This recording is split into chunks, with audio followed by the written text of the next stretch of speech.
Hello, welcome to IDT Talks. My name is Anastasia Laurina and today we have a very special guest.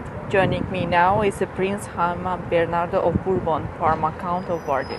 Good morning, sir, and welcome to our program. Good morning. It's good to be here with you.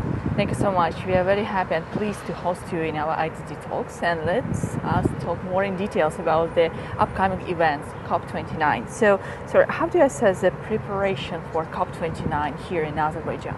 So first of all, it's wonderful that Azerbaijan has raised his hand and said we'll organize the next COP. The whole world will be coming here.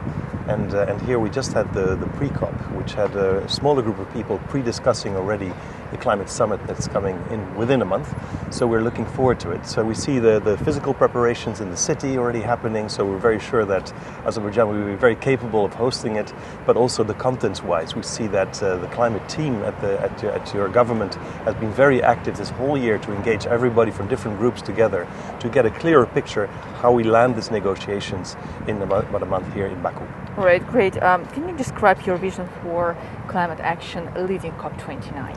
So climate is something that scientists are saying that the temperature is rising and that we need, as humanity, to do something about this.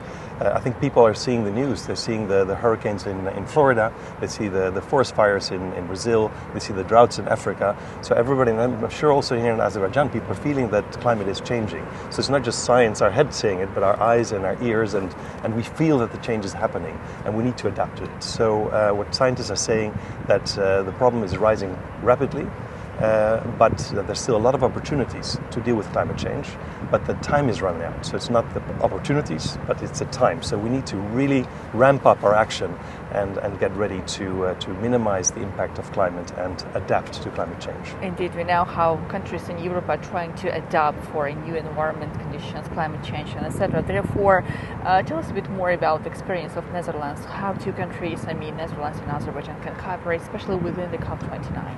So the Netherlands is part of the EU, so part of the EU negotiation team, and it's a lot of fun. We work with Greeks, we work with Poles, we work with the French, the Germans, everybody together in one team. And the Netherlands plays quite a catalytic role in that team. They're very experienced, young, negotiators. Enthusiastic, but they're very knowledgeable, and they rise in the ranks within the EU negotiation team to negotiate very specific topics. So the Netherlands always, and the Europe is the bloc that delivers most on climate action. We enshrine that into law, so the whole world is seeing us as a trendsetter on climate action. We also deliver the biggest amount of climate finance in the world.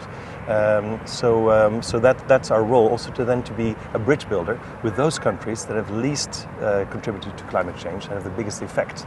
That want to adapt but cannot. So we are the ones really having a relationship with the least developed countries and small island development states to see how we can make this COP a success. Then there is a key question about climate finance. In 2015, with the Paris Agreement, the countries agreed on the agenda how to move forward, and now at COP29 the countries have to decide the financial part of this process and how the countries are really aimed to invest to the processes we observe today. So how do you see this?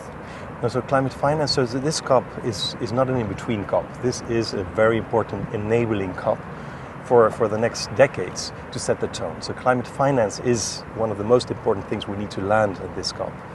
Because with finance, people will be able to have mitigation efforts, so making sure that their energy systems become climate neutral, and they'll have money to adapt to climate change. How do you adapt your food systems? How do you adapt your infrastructure for too much water, too little water? How do you, all the different climate elements that come, you need money to be able to do so. So we'll discuss here what number will we decide on, and how much will the developed countries provide, and how much will actually also South-South finance contribute to the climate goal. That's a key issue. We know about the development of the countries. Not all of them are well developed. Therefore, there should be more collaboration between the countries. Therefore, another key question on how to foster the countries to work together, taking into account their different capacities, capabilities, and willingness to contribute. Correct, and that's a spectrum. So you have people that are actually the victims of climate change and have very little means, and you have countries that are very rich. We determined in 1992 which countries are rich countries and poor countries, but that's probably before you were born. And in that time frame, We have the countries that have developed very fast. You have Saudi Arabia, Qatar, you've got Singapore, you've got South Korea, you've got many countries that were on the list of developing countries that in practice have already graduated, but not on the lists. So there is the rich countries, the poor countries, and the country in between. And we need to find a way how everybody can differentially contribute to solutions, both on finance and on action going forward. So that can be an as important question to be addressed to the participants during COP29. Correct, and how to deal with this in a way that everybody feels comfortable is not going to be easy, but it's an important issue to address. What are your personal expectations from COP29? So I feel that the fog of negotiations is still there, but we're starting to see the contours of potential landing grounds, which is good. People have, I think, all nations good faith to make COP a success. But the end result is still a political decision. How far are we going to go, what we're going to do, and how far the needs versus the possibilities to help each other going forward. That we need to land here. We need to land other issues as well. Countries need to deliver next year their national determined contribution, which are the climate plans for the next 10 years. And we need everybody to make very ambitious plans, which are all of society, all greenhouse gases, and really in line with net zero, so that we can actually keep the temperatures manageable on Earth. Well, and my last question, sir, what message would you like to convey to the delegates and participants of COP29? Well, climate change is a global issue. We all feel it, and as team humanity, we need to resolve it.